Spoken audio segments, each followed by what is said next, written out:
तो कैसे हैं आप लोग? आई होप सब ठीक होंगे और अपनी पढ़ाई अच्छे तरीके से कर रहे होंगे।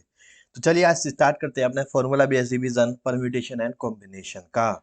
सबसे पहले समझिए, देखो परम्यूटेशन और कॉम्बिनेशन का जब क्वेश्चन आता है तो आपको अप्लाई करने में दिक्कत आती है। आपको ये समझ में नहीं आता कहाँ परम्यूटेशन लगाएं कहाँ कॉम्बिनेशन। देखो, अगर मानो ऑर्डर इंपॉर्टेंट है, अरेंजमेंट तो हमें करना ही पड़ता है, चाहे परम्यूटेशन हो या कॉम्बिनेशन हो, अरेंजमेंट तो होगा ही होगा। इतनी बात तो आप मान के चलिए।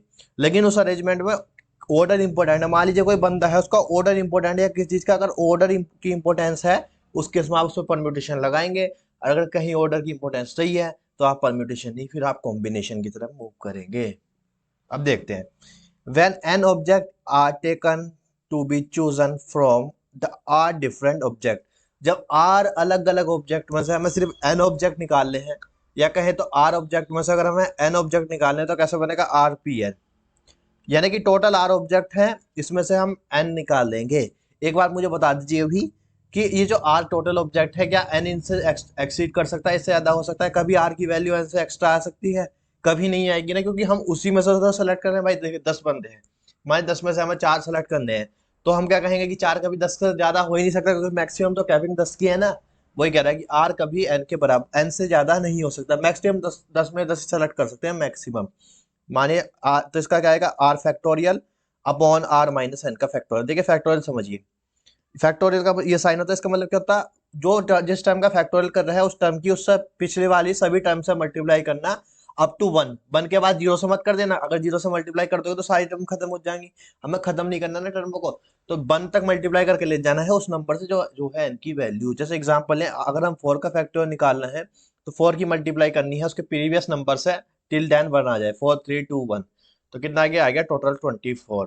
ठीक, इस तरीके से निकलता है फैक्टोरियल। तो मान लीजिए हमें निकालना है टेन, टेन में से हमें चार चीज सेलेक्ट करनी है। मान लीजिए हमें करनी है टेन पी फोर। इसका कैसा आएगा मुझे बता दीजिए, टेन पी फोर का कैसा आएगा?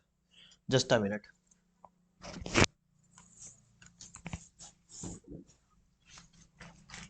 चलिए बताइए, मैंने कैलसी लाया अपना। चलिए अब बताइए आप, टेन पी फोर का कैसा आएगा? सिंपल है, तो टेन नहीं कुछ ज्यादा बड़ा ले लिया तो चाहिए, इतना स्पेस नहीं है ना। 4p2 कर लीजिए। चलिए फिर 4 कर 5 कर लीजिए, 5p2। तो 5p2, ये 5 ऊपर है, आप मान के चलना 5p2 करना है तो कैसे होगा? देखो 5 का फैक्टोरियल करेंगे तो करेंगे 5 इंटू 4 इंटू 3 इंटू 2। देखो 4 का फैक्टोरियल तो ये 24 आ गया, इसकी 5 से और मल्टीप्लाई कर दो, आंसर आ जाएगा 24 इंटू 5, 120 आ गया। 5 का फैक्टोरियल तो आ गया 120, तो 120 तो आ गया हमारा ऊपर, यानी कि न्यूमिनेटर में। अब डिनोमिनेटर में क्या आएगा, r माइनस एन का फैक्टोरियल, यानी कि 5 माइनस 2 का फैक्टोरियल, यानी कि 3 का फैक्टोरियल। तो 3 का फैक्टोरियल कितना आता है सबको पता है, 6 आता है, तो ये आ जाएगा 6। अब इसका जो आंसर आएगा वो इसका आंसर आएगा 6 दूनी 12, लेमन लैंग्वेज हो गई थोड़ी, 6 2 जा 12, तो कितना आ गया 120। तो 120 आ गया, मतलब 120 बोला सॉरी 20 आ गया इसका आंसर। 10 क्यों बन रहा है भाई, 20 आ गया इसका आंसर। ठीक, तो इस तरीके से हम किसी भी चीज का परम्यूटेशन निकालते हैं कि अगर हम पांच में से कोई पांच पर्टिकुलर चीज है जिसमें से अगर हम दो चीज एक टाइम पर सेलेक्ट कर रहे हैं तो उन्हें 20 वेज से सेलेक्ट कर सकते हैं। ये होता है परम्यूटेशन का मतलब। सर्कुलर परम्यूटेशन होता है। सर्कुलर परम्यूटेशन में क्या होता है, जैसे मान लीजिए एक राउंड टेबल में है या राउंड टेबल में बैठे हैं, इस तरीके से जो भी क्वेश्चन आते हैं सर्कुलर वाले कि राउंड टेबल में बैठे हैं बंदे, उनका परम्यूटेशन निकालो, या किसी भी तरीके के आते हैं, तो उसमें क्या आता है, उसमें उसका सिंपल फॉर्मूला हो जाता है n-1 की का फैक्टोरियल। जब भी कोई राउंड टेबल वाला क्वेश्चन आएगा परम्यूटेशन के अंदर, या ऐसा क्वेश्चन आएगा जिसमें सर्कुलर चीजें बन रही हैं, एक लूप होल बनना है, एक सर्कुलर चीजें हो रही हैं, उस केस में फॉर्मूला बन जाता है n-1 का फैक्टोरियल। लेकिन इसकी दो एक्सेप्शन है। इस n-1 का फैक्टोरियल की दो एक्सेप्शन है, देखते हैं क्या है। सबसे पहला है जब वो कह देता है कि मान लीजिए दो, एक बुआ है, हमारी बुआ और मम्मी जी बैठे आपस में कभी साथ नहीं बैठ सकती, सबको पता है ना, बुआ और मम्मी के बीच में कहीं ना कहीं चलती रहती है सबके घरों में डिस्प्यूट, तो मोम वर्सेस बुआ जी चलता है ना। अगर ऐसी कोई कंडीशन है कि मैं मान लीजिए मोम और बुआ जी साथ ही नहीं बैठ सकती, अगर ऐसा कंडीशन है तो उसका अलग फॉर्मूला बन जाए। देखिए, the number of ways of arranging of n person in a round table, जब सर्कुलर टेबल होती है, गोल टेबल, गोल में सम्मेलन, so that no person has the same two neighbours. किसी एक बंदे के दो नाइबर नहीं हो सकते। अगर ऐसा करता है, मान लीजिए बुआ मतलब मोम कह रही है कि ना मेरे थोड़े बुआ बैठे ना मेरे थोड़े मौसी बैठे, दोनों ही घर में कलेश कराती हैं। ऐसे वो मान लीजिए मोम कह रही है कि नहीं नहीं मेरे थोड़े ना बुआ बैठेंगी ना मेरे थोड़े मौसी बैठेंगी, तो दो दो सेम नाइबर को मना कर दी। या फिर कहे कि एक जैसे दो नाइबर ही नहीं हो सकता, उस केस में क्या होगा, उस केस में होगा one half of the n minus one का factorial. Half of the n minus one का फैक्टोरियल। और एक और है द फॉर्मिंग अ नेकलेस। जब कोई नेकलेस होता है या गार्लैंड होता है, तो ये भी नेकलेस का टाइप है। There is a no distinguish between a clockwise and anti clockwise direction, so the number of arrangement. जब कोई कहता है नेकलेस, मानो देखो नेकलेस का जैसे मोतियों का एक हार बन गया, ऐसा ये मोतियों का हार है। ठीक, ठीक है ना, ये मोतियों का हार, ये इसकी यहाँ वो होगी घुंडी, जहाँ से गांठ लगती है। तो ये मोतियों की आप काउंटिंग चाहे इधर से कर लो चाहे इधर से कर लो। Just a minute. आप इसकी काउंटिंग चाहे लेफ्ट लेफ्ट हैंड से करो चाहे राइट हैंड से करो, कुछ इस पे इम्पैक्ट होना पड़ेगा, काउंटिंग पे कोई इम्पैक्ट होना पड़ेगा, किस हैंड से आप काउंटिंग कर रहे हो इस चीज का। वही कह रहा है कि नेकलेस के जितने मोती होंगे उतने ही रहने हैं, कोई इम्पैक्ट नहीं पड़ता। इसलिए नेकलेस के केस में आप चाहे काउंटिंग क्लॉकवाइज करो या एंटी क्लॉकवाइज करो, आपको कोई दिक्कत नहीं है, फॉर्मूला सेम ही रहेगा। एन बाई टू, वो one by two upon N minus one multiply by N minus one. ठीक है ना। अगला तीसरा देखिए, number of permutation of n distinct object taken are at time when a particular object is not taken in any arrangement। समझिए क्या है। मान लीजिए आप चार बंदे हैं, आप चार बंदे जा रहे थे, आप चार बंदों को जाना, पांच बंदे हैं, आप मान लीजिए पांच बंदों का परिवार है, पांच बंदों का परिवार है, समझिए पांच बंदे हैं, कोई पांच बंदों की फैमिली है। उसमें एक जो है वो है अपनी बुआ जी भी आई हुई है साथ, उस फैमिली में बुआ जी भी है, पांच बंदों में बुआ जी भी है। अब पता है आपको बुआ जी कभी अब हमारी बात से सहमत नहीं होगी। अब हम सबने प्लान बना लिया कि यार गर्मी हो गई, जून की छुट्टी हो गई, अब चल रहे हैं घूमने मनाली। हम पांच बंदों में से चार का तो प्लान बन चुका था कि यार मनाली घूमने चलेंगे। ठीक है ना। बुआ जी कहती, बुआ जी का पता था कि यार ये तो बुआ जी हैं, तो बुआ जी तो कभी हाँ सहमत होनी नहीं। तो जो पांच चार बंदों को तो हम पक्के थे, हमने कहा अच्छा बुआ जी आप चलो। बुआ जी ने कही नहीं बिल्कुल नहीं, मुझे तो कभी गिनना ही नहीं, मैं तो कभी घूमने जाऊंगी नहीं तुम्हारे साथ, मुझे तो गिनना ही मत। बुआ जी ने ऐसे कह दिया कि मैं तो जाऊंगी ही नहीं जाऊंगी, मना कर दी तो कर दी। No if no what only cut to cut. अब जब बुआ जी ने मन बना कर दिया, तो अब कितने नंबर ऑफ मेंबर बचे हमारे पास जिनमें हम अरेंजमेंट कर सकते हैं। यानी कि बचे हो से कितनों से पूछ सकते हैं कि भाई आप चलोगे कि नहीं चलोगे। अब एक तो बुआ जी ने तो पक्की मना कर दी नहीं, बुआ जी तो कह रहे हैं मुझे तो गिनना ही मत कभी, मुझे तो ये मान के ही मत चलो कि मैं तुम्हारे घर की सदस्य हूँ, मैं तो इतनी हूँ, ऐसे लड़ती हूँ तो लड़ती हूँ, बात खत्म। तो जब बुआ जी ने ऐसा कह दिया कि आप मुझे मत गिनना, तो अब मुझे बताइए कितनों में से हम सिलेक्शन कर पाएंगे, क्या आप भी हम पांच में सिलेक्शन कर पाएंगे। जब बुआ जी मना कर चुकी तो हम पांच में से अब सिलेक्शन क्यों करेंगे। अब हमें तो अब चार में से करना पड़ेगा ना कि भाई देखो भाई बुआ जी तो पहले ही मना कर चुकी, मुझे कभी गिनना ही मत, अब हम चार हैं। अब चार में बताओ भाई कौन कौन चलेगा घूमने। सीधी सी बात है ना। वही केस है, जब एक पर्टिकुलर बंदा या एक पर्टिकुलर ऑब्जेक्ट मना कर रहा है कि नहीं मुझे कभी गिनना ही मत, तो उसमें एन की पावर घट जाएगी एक से, जो कि लॉजिकल चीज है। जब उसे उसने पहले ही मना कर दिया कि भाई आप मुझे कभी गिनो ही मत इस चीज में, तो फिर उनको गिनने का सवाल ही नहीं। अब ये बात बची ना कि चार में से कितने जाएंगे, 4 PR, यानी कि ओवरऑल 4 बंदे हैं, तो 4 बंदों में से कितने बंदे जाएंगे घूमने, तो 4 PR बचेगा ना कि 5 PR। ऑलरेडी फैमिली मेंबर 5 थे, यानी कि एन की वैल्यू 5 थी। लेकिन उनमें से एक बंदा यानी बुआ जी ने ये कह रहा कि नहीं नहीं मुझको कभी मत गिनना, मैं तो आपके लोगों के साथ कभी जाऊंगी नहीं चाहे कुछ भी हो जाए, तो मुझे गिनना गिना ही मत करो, ऐसा कह दिया। तो अब उन्हें गिनेंगे ही नहीं। अब हम चार में से बात करेंगे कि भाई चार हैं, अब बताओ किसे किसे चलना है, कैसे कैसे प्रोग्राम कर चलना है। देखो ये फैक्टोरियल सोल्व करना मैं सिखा देता हूँ। देखो एन एन इसे मान लो अब एन, बाकी सेम है, तो ये एन हो गया। अगर एन की जगह से रखेंगे तो यहाँ N factorial upon N minus R का फैक्टोरियल, तो बस जो भी वैल्यू है उसे उसे एन सपोज कर लेना, और एन सपोज करके उसी वाले फॉर्मूले में लगते ना जो हमने देखो ऊपर ये पढ़ा था। जस्ट अ मिनट, ये वाला फॉर्मूला सिंपल है यार, इजी, कोई हार्ड लोड वूड कुछ नहीं है इसमें। ठीक है ना। तो ऐसा बुआ जी देखो ऐसा कर रही है, हमको घूमने ही नहीं जाने दे रही। अगला देखिए, when a particular object is always included in the arrangement. अब देखिए, अब समझिए क्या है।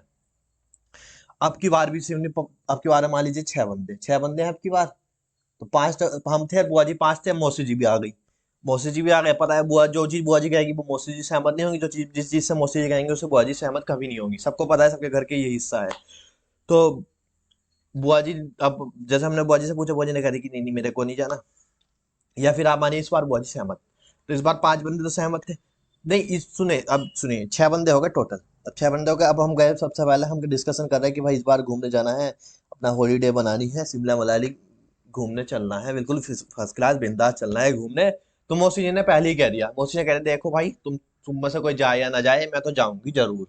मौसी जी ने ये लाइन कही कि आप में से कोई जाए या ना जाए घूमने, मैं तो पक्का जाऊंगी। मुझे औरों से मतलब ही नहीं है, चाहे एक भी ना जाए मैं जाऊंगी जरूर, अपनी गाड़ी से जाऊंगी, पर्सनल अपने खर्च से जाऊंगी, लेकिन मुझे इस बार मनाली घूमना है तो घूमना है, बात खत्म। तो जब वो मौसी जी ने ये कह दिया कि मैं इस बार पक्का जाऊंगी घूमने, तो फिर उन्हें उनसे पूछने की बात ही खत्म हो गई। जब वो अपने खुद अपने मुंह से कह रही है कि मैं जाऊंगी, बात खत्म। उन्होंने अपने अपने खुद के मुंह से कह दिया। पहले केस में क्या था, बुआ जी ने अपने खुद के मुंह से कहा था मुझे मत गिनना, मैं नहीं जाऊंगी तुम्हारे साथ कभी भी। अब की बात मौसी जी क्या कह रही है कि मैं पक्का जाऊंगी, तुम मना भी करोगे तो भी मैं जाऊंगी, और हर केस में मैं जाऊंगी। Just a minute.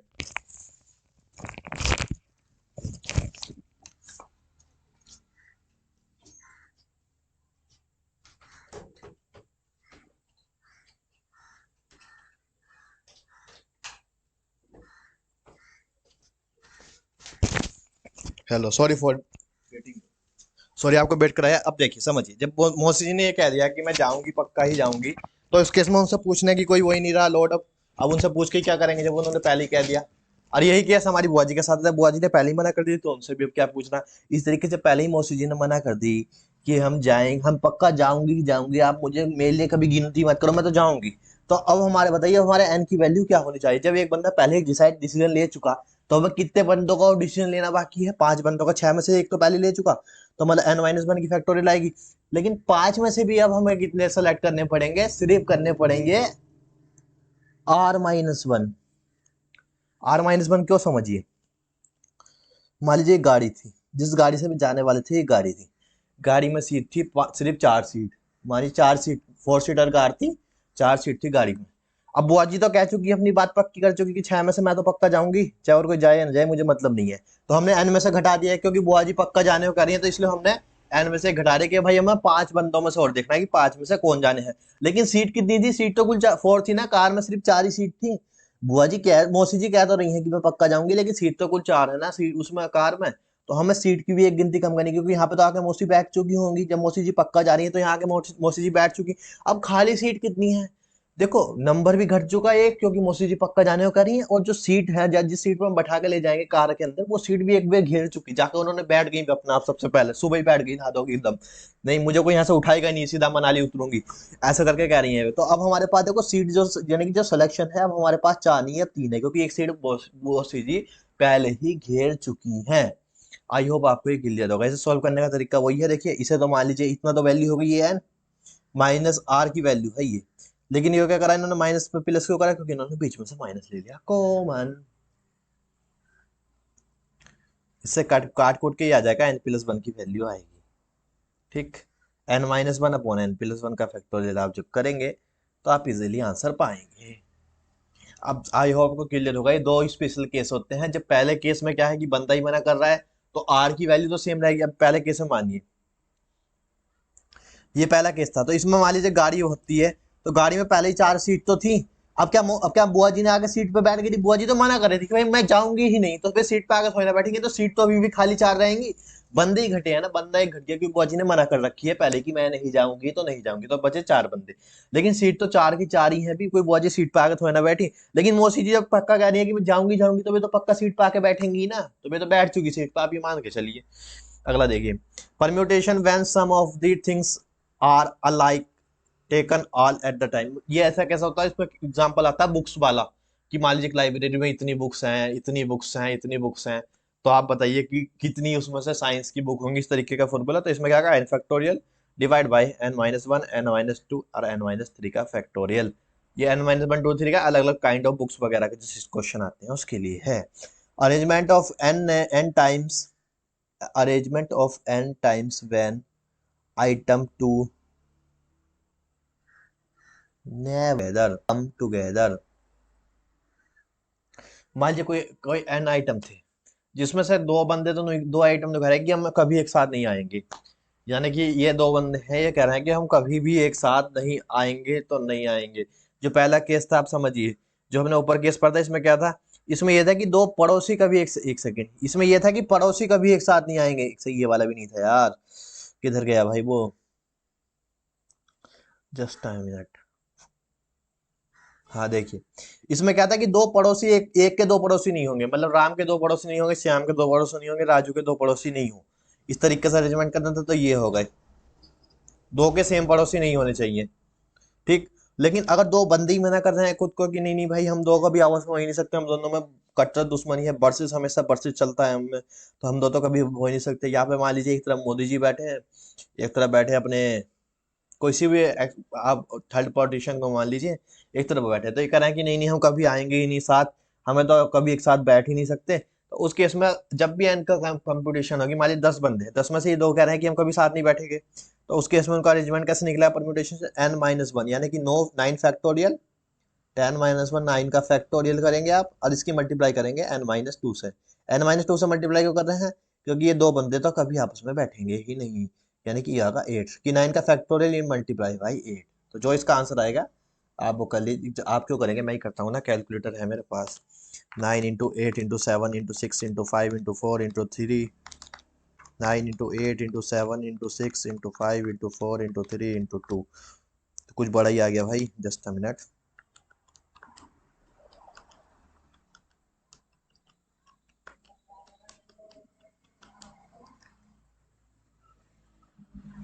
ठीक, और इसकी मल्टीप्लाई कर देंगे किससे भला, 7 से। काफी बड़ा एक नंबर आ रहा है, खुद देख लेना आप अपना। इतने पे मैं कैसे लिख पाऊंगा इतने सारे नंबर को, तो काफी एक ये आराम से आप सेलेक्ट कर सकते हैं, कोई दिक्कत नहीं है। इसी कॉन्सेप्ट है, ये सब चिल्लर कॉन्सेप्ट है, बस क्वेश्चन पे प्रैक्टिस रखिए अपनी, और ये फॉर्मूलों को याद रखना। और ये मैं इसलिए शॉर्ट वीडियो बनाता हूँ ताकि आप जब एग्जाम का दिन रहे, एग्जाम से एक दिन पहला हो, जिस दिन आप अपना लॉ का पेपर करके आएंगे, उस लॉ के जस्ट पेपर के बाद आप पहले एक दिन ये फॉर्मूले देख लेना, ताकि आपके माइंड में फॉर्मूले रहे और आप फिर आराम से अपनी प्रैक्टिस कर पाए। अगला है the number of permutation of N things taking R item in any arrangement of N. तो उस केस में क्या होगा, मान लीजिए कोई अरेंजमेंट नहीं है, बोल रहा है कि एन एन बंदों में से आर बंदे बैठाने, कहीं भी बैठाओ किसी को भी, की कोई फर्क नहीं पड़ता, कि अगर एन बंदों में से हमें आर बंदे बैठाने हैं, और सीक्वेंस मैटर नहीं करता कि दो आपस में बैठेंगे या दो आपस में नहीं बैठेंगे, कि ये होगा कि वो होगा, ऐसा कोई सीक्वेंस का कोई लफड़ा नहीं है, कोई सीक्वेंसिंग मैटर ही नहीं करती। तो उस केस में क्या होगा, एन की पावर आर कर दीजिए, सिंपल रहेगा। उस केस में एन की पावर आर कर दीजिए, आपके परम्यूटेशन आ जाएंगे। लेकिन जब आपके सीक्वेंसिंग मैटर कर रहा है, या जब आपका सीक्वेंसिंग मैटर करेगा, और फिर कहेंगे जब आपको ये रहेगा कि ये आपस में बैठेंगे, ये आपस में साथ नहीं बैठेंगे, ये जाएगा ये नहीं जाएगा, तो उस केस में अभी फॉर्मूला नहीं लगा सकते। लेकिन सब चंगा है, एकदम फर्स्ट क्लास है, आप किसी को भी बैठाओ कहीं भी, कोई कुछ नहीं, सब में भाईचारा प्रॉपर है, उस केस में एन की पावर आर करो और आगे बढ़ो। कॉम्बिनेशन, जहां पर अरेंजमेंट या सिलेक्शन इंपॉर्टेंट नहीं है, उसके इसमें लगता है कॉम्बिनेशन। कॉम्बिनेशन का फॉर्मूला होता है एनसीआर, कि एन आइटम में से आर आइटम हम करेंगे अपने लिए, एन आइटम में से आर आइटम की जब हम चूज करेंगे तो उसे कहेंगे एनसीआर का कॉम्बिनेशन। इसका फैक्टोरियल क्या होता है, एन फैक्टोरियल अपॉन में एन माइनस आर का फैक्टोरियल, ये इतना तो उसमें था, परम्यूटेशन में भी था, लेकिन कॉम्बिनेशन में ये एक्स्ट्रा आ जाता है, आर का फैक्टोरियल डिनोमिनेटर में एक एक्स्ट्रा मल्टीप्लाई हो जाता है। कोई नहीं, तो इससे हमें कोई फर्क नहीं पड़ेगा। ठीक, तो एक ही हमारे पास आर का फैक्टोरियल एक्स्ट्रा आ गया, आने दो, इसको भी हम देख लेंगे, कोई दिक्कत नहीं है। प्रॉपर्टी देख लो कुछ कॉम्बिनेशन की पहले। एनसीआर का formula N minus factorial upon N minus R का फैक्टोरियल। ठीक, ये अब ये समझो, ये इसे आर डिलीट करना, यार हो जा भाई सेलेक्ट, एनसीआर का factorial N factorial upon N minus R का फैक्टोरियल, ये डायरेक्ट फॉर्मूले होते हैं, डायरेक्ट प्रॉपर्टी होती है, इनके बेस पर क्वेश्चन आएंगे। ये आएगा देख इस तरीके से बना के देगा, 1 प्लस ये दे देगा 10 CR का फैक्टोरियल बताओ, तो इसका आप सिंप्लीफाइड करोगे, एमसीक्यू में ऑप्शन होंगे, तो क्या आएगा ये आएगा हमारे पास 9 CR, क्योंकि n-n+1 का ना है तो वो 10 होगा, तो n होगा 9, 9 CR प्लस 9 CR-1। इस तरीके से आप इसे एक्सपांड कर सकते हैं, सॉरी इसे एक्सपांड कर लेना, एनसीएन का फैक्टोरियल होता है 1, दिखा भी चुका, क्योंकि इसका जो वैल्यू आ जाती है वो 0, इससे ये कट का आएगा 0, और 0 का फैक्टोरियल होता है 1। ठीक, combination of n different things taking some और all of N things at a time. जब भी कॉम्बिनेशन की बात आएगी, दो या दो से ज्यादा थिंग की चीजों की, जिसमें से कुछ या सारी एक साथ आएंगी, मान लीजिए एन थिंग्स है, उन एन थिंग्स में से हम दो कुछ चीजें या कुछ या फिर सारी की सारी चीजों को एक साथ लेंगे, एक टाइम पे लेंगे, उस केस में उसका फॉर्मूला है 2n-1। सिंपल है ये भी, कोई नहीं।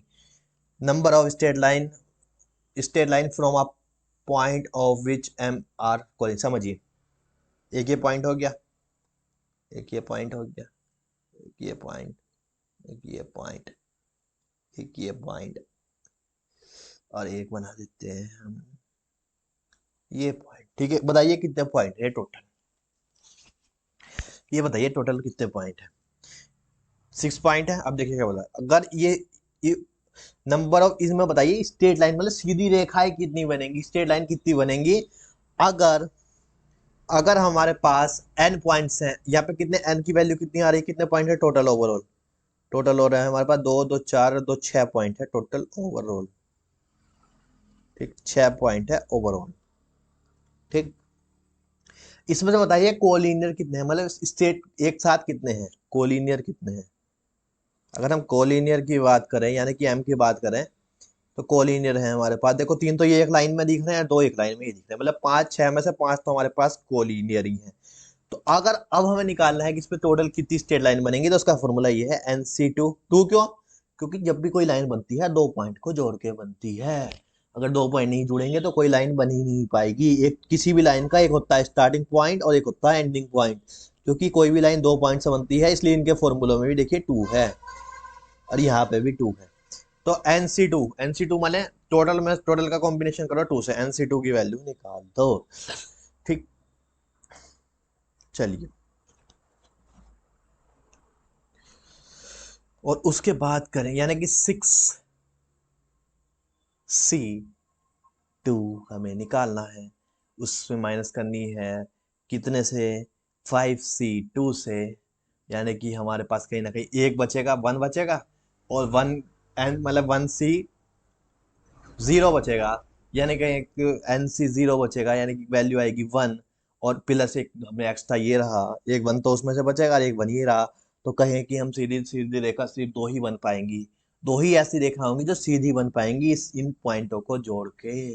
और मैं आपको भी 2 रेखा दिखाऊं, देखो एक रेखा तो गई ये सीधी नहीं जा रही, लेकिन आप मानना सीधी ही जाएगी। ये थोड़ा मैंने अपने हाथ से बना, अरे एक रेखा जाएगी ये वाली सीधी, सिर्फ 2 ही रेखा सीधी बन पाएंगी इस पॉइंट से। देखो अगर इस पॉइंट को जोड़ोगे तो ये रेखा टेढ़ी, ये भी टेढ़ी, ये भी टेढ़ी, सब टेढ़ी बनेंगी, इसके अलावा सिर्फ 2 रेखाएं सीधी सीधी बन रही हैं और वे इसी वजह से बन रही हैं क्योंकि हमारा फॉर्मूला भी यही कह रहा है। ठीक है, अब देखते हैं अपना आगे, number of triangles from a point of M are collinear. अब फिर देखिए इसमें से मान लीजिए यही रेखा, इन्हीं की रेखा को लीजिए, एक सेकंड नहीं लाइए, इसमें आपको ट्रायंगल बनाकर दिखाता हूँ। यही रेखा है, सिंपल वही क्वेश्चन है, बस आप ये मान लीजिए बीच में कर चीजें रब हो चुकी हैं, बीच की चीजों कोई चीजें नहीं। ठीक, इसमें हमें निकाला ट्रायंगल कितने, देखो कोई भी ट्रायंगल बनता है चाहे वो कैसा ही ट्रायंगल हो, राइट एंगल हो या कैसा भी, तो वो 3 पॉइंट को जोड़ के बनता है। देखो ये राइट एंगल है तो ये भी 3 पॉइंट को जोड़ेगा, ठीक है ना, 1 2 3। और अगर ये वैसा है तो फिर ये भी, एरिया क्या बना दिया ये भाई, ये भी 3 ट्रायंगल, ये भी 3 पार्ट को ही जोड़ के बनता है। तो कोई सा भी ट्रायंगल है वो 3 ही पार्ट को जोड़ के बनेगा। तो इसलिए इसका देखिए सी के नीचे जो मतलब क्या बोलते हैं आर की वैल्यू है वो 3 है, क्योंकि 3 पॉइंट को जोड़े बिना कोई ट्रायंगल नहीं बन सकता। तो NCR माइनस MCR सिंपल सा फॉर्मूला है, कोई लोड नहीं है। तो 5C3 माइनस का 4C3, तो कहें अगर हम इसमें कहना चाहें तो इसमें सिर्फ बन रहा है एक ही ट्रायंगल, और वो एक ट्रायंगल कौन सा है मैं आपको दिखा देता हूँ। देखिए ये बंदा, देखिए ये बंदा, देखिए ये बंदा, देखिए ये बंदा, ये ट्रायंगल नहीं बन पाएगा, ये ऐसे मत लेना। अगला, in a family of M parallel lines, ऐसा क्वेश्चन आता है, क्वेश्चन सीधा बोलता है कि एक फैमिली है इतनी पैरेलल लाइन की, एक पैरेलल लाइन की इतने जोड़े हैं, are intersected by N parallel line, उसे इंटरसेक्ट करा है N लाइंस ने, L पैरेलल लाइंस है, then the number of parallelogram, कि अगर M पैरेलल लाइन को N पैरेलल लाइन इंटरसेक्ट करेगी तो उसके कितने पैरेललोग्राम बनेंगे। उसका फॉर्मूला है M multiply by N, M-1 N-1 divide by 4 रख लीजिए, कोई दिक्कत नहीं है। अगला है नंबर ऑफ डायगोनल्स, डायगोनल्स क्या बोले तो भी ये उसका फॉर्मूला ये है डायरेक्ट N-3 डिवाइड बाई 2। तो ये हमारा हो चुका permutation and combination. Let's move towards series and sequence A P G P H, बस APGP।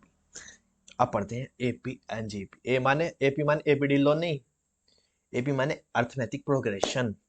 कब भी कोई चीज को कहेंगे हम अर्थमेटिक प्रोग्रेशन में, समझिए जब आने वाली सभी सीक्वेंस, मान लीजिए कोई सीरीज है, कोई सीरीज जा रही है नंबर की, और उस सीरीज की जो सेकंड टर्म है उसका अगर हम फर्स्ट टर्म से माइनस कर रहे हैं और थर्ड टर्म है उसका सेकंड टर्म से माइनस करेंगे तो आंसर आएगा इक्वल। जिस सीरीज की सेकंड टर्म को अगर हम फर्स्ट से माइनस करें तो वो इक्वल आती है, जैसे हम थर्ड को सेकंड से करते हैं, उस केस में उस सीरीज को कहते हैं ये सीरीज है एपी में, यानी कि अरिथमेटिक प्रोग्रेशन में, या कहें इस सीरीज में कॉमन डिफरेंस है, हर टर्म के बीच में एक कॉमन डिफरेंस है। The difference between a two continuous term आर का इज सेम, जैसे a2 minus A one is equal to होगा a3 माइनस a2, यानी कि सेकंड टर्म में से अगर पहले टर्म को घटाएं तो वो इक्वल आएगा जितना हम थर्ड टर्म में से सेकंड टर्म को घटाएंगे। उस केस में से कहेंगे कि ये है एपी के अंदर, इसमें कॉमन होता है डिफरेंस। अगर हमें एन टर्म निकाली, एन टर्म मान किसी भी एपी कोई पर्टिकुलर टर्म निकालनी है तो उसका फॉर्मूला है ए प्लस एन माइनस वन की पावर ए प्लस एन माइनस वन की मल्टीप्लाई करेंगे डी से। समझिए ये एक एपी है, 2 3 4 5 एपी है, एपी को है क्योंकि देखा 3 माइनस 2 करेंगे तो भी बनाएगा, 4 माइनस 3 करेंगे तो भी बनाएगा, और 5 माइनस 4 करेंगे तो भी बनाएगा। तो ये एक एपी में है क्योंकि डिफरेंस कॉमन है। अब मान लीजिए हमें इसकी 11 टर्म निकालनी है तो कैसे निकलेगी, ए की वैल्यू आ गई 2 क्योंकि पहले टर्म ए माने पहली टर्म होता है, ए प्लस एन कितनी कौन सा नंबर की निकालना चाहे 10 10 एन माइनस वन, और मल्टीप्लाई करेंगे डी, डी कितना आ गया इसका, डी भी आ गया देखिए 1, कितनी आ गई हमारी एपी की वैल्यू 2 प्लस 10 यानी कि 12। तो इसकी जो 11वीं टर्म होगी वो 12 होगी, क्यों होगी क्योंकि देख लीजिए 2 से स्टार्ट करोगे तो 11वीं टर्म 12 आएगी क्योंकि डिफरेंस हमें एक एक का है। जब हम कहते हैं हमें फर्स्ट एन नेचुरल नंबर का सम निकालना है, जब हम चाह रहे हैं कि हमें एन नेचुरल नंबर का सम निकालना है उस केस में हम फॉर्मूला लगाते हैं N N plus one divide by two. ये डायरेक्ट क्वेश्चन आते हैं, इनको याद कर लेना। और जब हम कहते हैं हमें सम निकालना है square of first n natural number की, one square plus two square ऐसे करके एन नंबर तक किसी भी एक नंबर एन माने वो बताएगा कितने नंबर, वो बताएगा क्वेश्चन कितने नंबर का स्क्वायर निकाल का सम निकलना है, उस केस में फॉर्मूला बन जाता है ये वाला। तो आपको इजी रहेगा, कोई दिक्कत नहीं, कोई आपको लोड नहीं लेना, चीजों को समझिए याद करिए आगे बढ़िए। सम ऑफ क्यूब्स, अगर फर्स्ट एन नंबर का क्यूब निकालना है तो उसका simple formula N N plus one by square, देखिए ये वाला फॉर्मूला है, बस क्यूब निकालना है तो इसमें एक स्क्वायर से मल्टीप्लाई कर दीजिए, ठीक। सम स्क्वायर, हाँ स्क्वायर ठीक है। Sum of the first n odd number, odd माने 1 3 5 7 इस तरीके से होते हैं, तो ये ओड है। अगर पहले शुरू के पहले एन ओड नंबर का निकालना है तो उस केस में हो जाएगा एन स्क्वायर, ओड नंबर का सम निकालना है तो एन स्क्वायर है, डायरेक्ट आता है क्वेश्चन एमसीक्यू, ध्यान रखना। सम निकाल बोलता है क्या क्या बोलते हैं, क्या calculate the sum of first 7 odd number या फर्स्ट 8 ओड नंबर, तो सीधा निकालना है जितने नंबर बोले उसका कर दीजिए स्क्वायर, आ जाएगा आपके पास सम उसका value. Sum of N natural number, अब देखिए ऊपर क्या बोला था इन्हें, पहले नेचुरल नंबर का, आप समझिए पहले एन नेचुरल नंबर का समझो था फर्स्ट, यहाँ ध्यान देना फर्स्ट एन नेचुरल नंबर का सम है ये, जो ये फॉर्मूला है तब लगाना है आपको ये वाला फॉर्मूला। और आपसे बोले sum of N natural number, sum of N natural number, यहाँ फर्स्ट नहीं बोल रहा देखो, उस केस में n by two a plus l या फिर n by two 2a plus n minus one d, ये एपी में लगता है, ये वाला फॉर्मूला ज्यादातर एपी में लग जाता है। ये वाला जब लगता है जब आपको क्वेश्चन देता है कि पहली टर्म ये है लास्ट टर्म ये है, अब ये वाली टर्म निकाल के दिखाओ, अगर ये क्या बोलते हैं एपी में है नेचुरल नंबर तो आपको कैसे करना है n by two a plus l, ये वाला फॉर्मूला याद रखना, इस पर क्वेश्चन आएगा, आता है जनरली।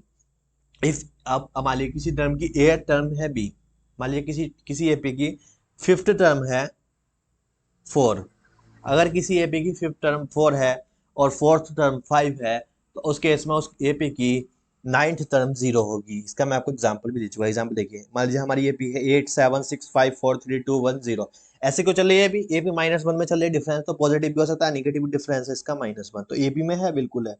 अब देखिए इस एपी की जो क्या बोलते हैं फोर्थ टर्म है वो 5 है, ठीक देख चुके आप, और फिफ्थ टर्म है इसकी 4, ठीक, तो ये वाली सेटिस्फाई कर दे कि ए टर्म होगी बी और बी टर्म होगी ए। इस केस में अगर इसकी 9 टर्म निकाल ले हम तो 9 टर्म 0 आनी चाहिए, इस कॉन्सेप्ट के हिसाब से देख लीजिए 1 2 3 4 5 6 7 8 9 पे देखिए 0 ही है।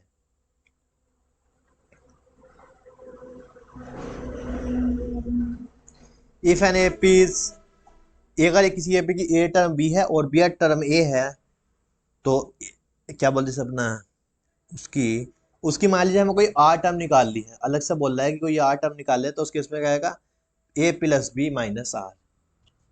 अगर मान लीजिए किसी एपी की 8 टर्म बी है और बी 8 टर्म ए है तो उस केस में उस एपी की आर टर्म क्या होगी a plus b minus r होगी।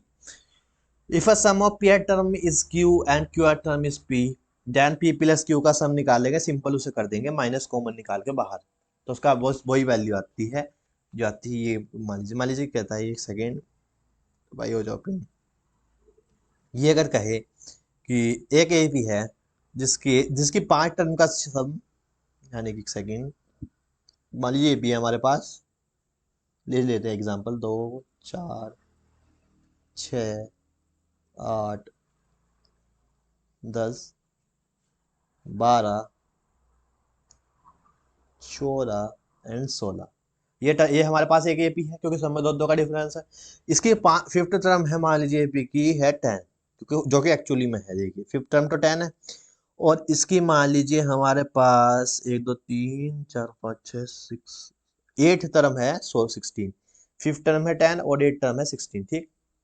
अब हमसे क्वेश्चन बताएगा, देखिए एक एपी है, ये एपी नहीं देगा हमें, ये तो मैंने आपको दिखाने के लिए दिया है, इसे छुपा देगा, ये मैं आपको वेरीफाई कराने के लिए दे रहा हूँ, ये तो मैं आपको वेरीफाई कराने के लिए दे रहा हूँ, इसे क्वेश्चन छुपा देगा, ये क्वेश्चन देगा, आप क्वेश्चन डायरेक्ट आपसे कहेगा कि एक एपी है जिसकी फिफ्थ टर्म तो है 10 और एट्थ टर्म है 16, तो आप मुझे बताइए उस एपी की सिक्स्थ टर्म क्या होगी, सिक्स्थ टर्म क्या होगी। ऐसी एपी जिसकी फिफ्थ टर्म 10 है और एट्थ टर्म 16 है, तो उस एपी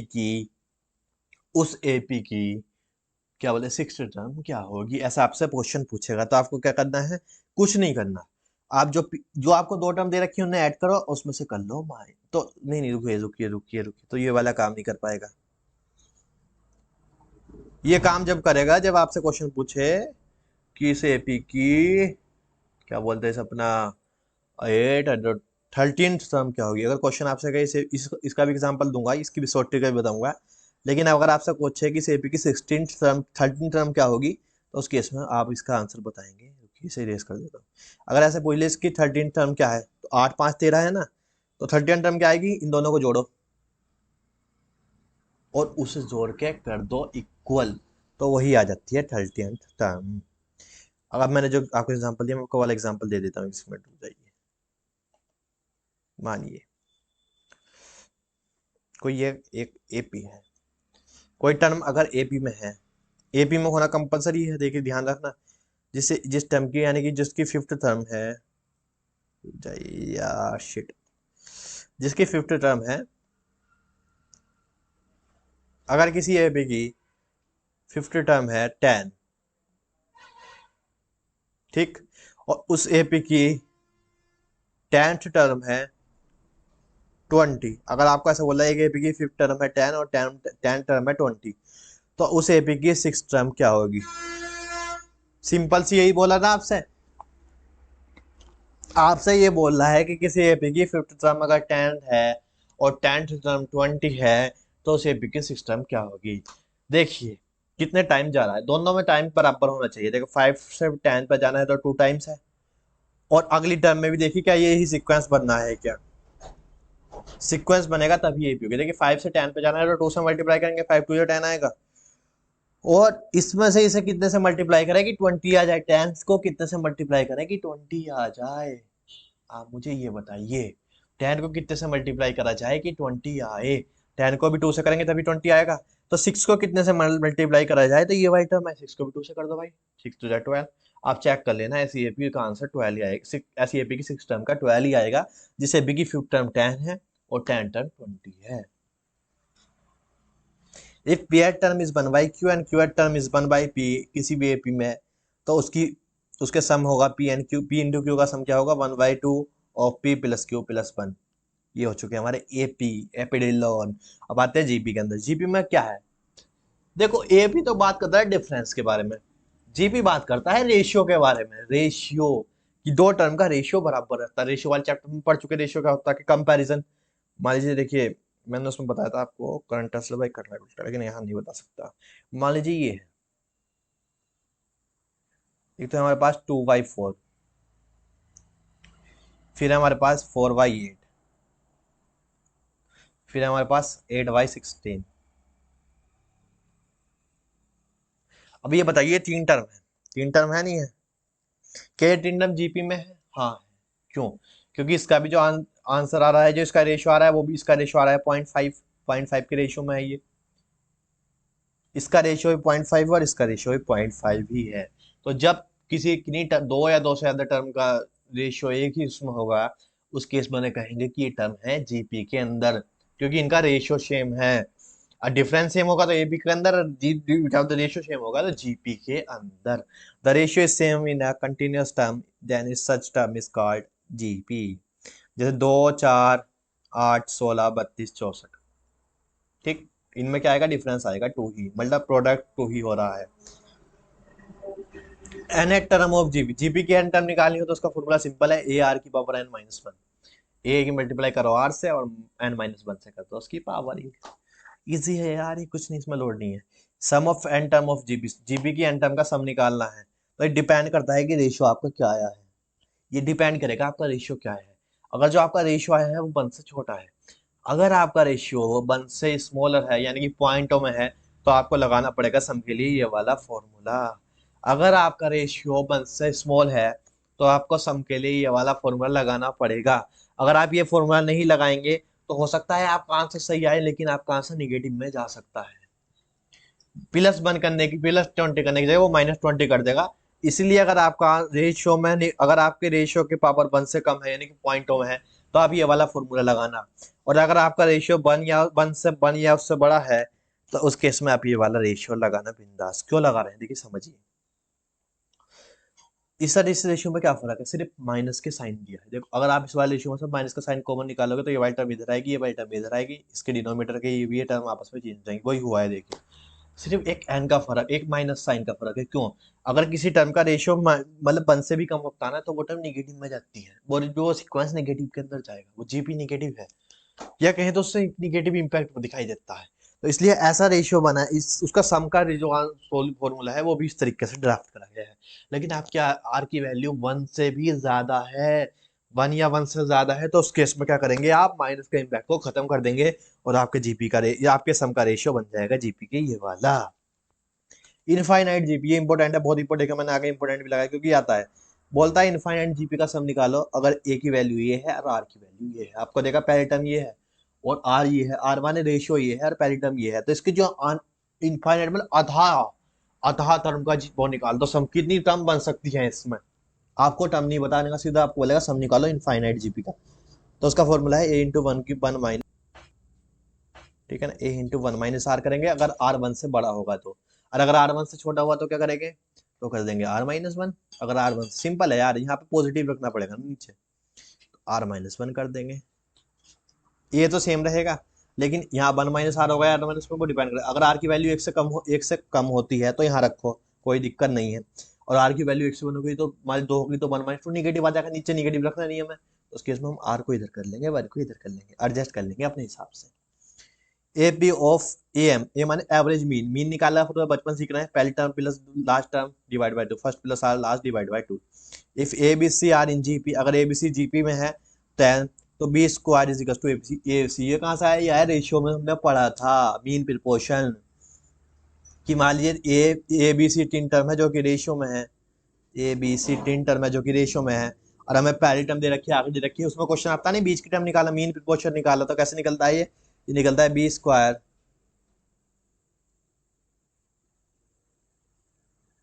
ए सी, या फिर बी की बात करें तो रूट ए सी, माने शायद उसके फॉर्मूले में 2ac लिखवा देता क्या। एक सेकंड रुक जाइए, सॉरी फॉर डैट, अगर मैंने 2 लिखवाया होगा तो मुझे ऐसा ध्यान कर रहा है कि मैंने 2 लिखवा देता। एक सेकंड दिखा देता हूँ आपको, एक मिनट, जस्ट अ मिनट। इसमें नहीं है, इसमें नहीं है वो, शायद से इसमें नहीं होने का, वो दूसरी पीडीएफ है। लेकिन अगर मैंने वहाँ आपको 2 लिखवाया तो सॉरी फॉर डैट, हो सकता है मिसप्रिंट हुआ हो। अगर हम मीन प्रोपोर्शन निकालते हैं 2 से मल्टीप्लाई नहीं करते, डायरेक्ट ए सी से मल्टीप्लाई होती है। मैं अपने नोट्स में कर लूंगा correction, b square is equal to direct a c बनता है, ना कि 2ac। वो 2 मैंने गलती से लिखवा दिया होगा, अगर लिखा होगा तो मुझे ऐसा ध्यान आ रहा है कि शायद मैं लिखवा चुका। तो ये था आपके फॉर्मूला बेस्ड डिवीजन मैथ के, और आपका 1-2 चैप्टर अभी ऐड हुआ है, उसको भी मैं करा दूंगा। और इसके बाद अपना एलआर के करेंगे कुछ कॉन्सेप्ट, और या फिर मैं कुछ सेलेक्टेड क्वेश्चन ले आऊंगा जो ठीक ठाक से क्वेश्चन लगेंगे, उन्हें कर लेंगे। Till then bye bye, have a nice day. अपना और अपना ख्याल रखें, चैनल को लाइक कमेंट सब्सक्राइब शेयर करते रहिए।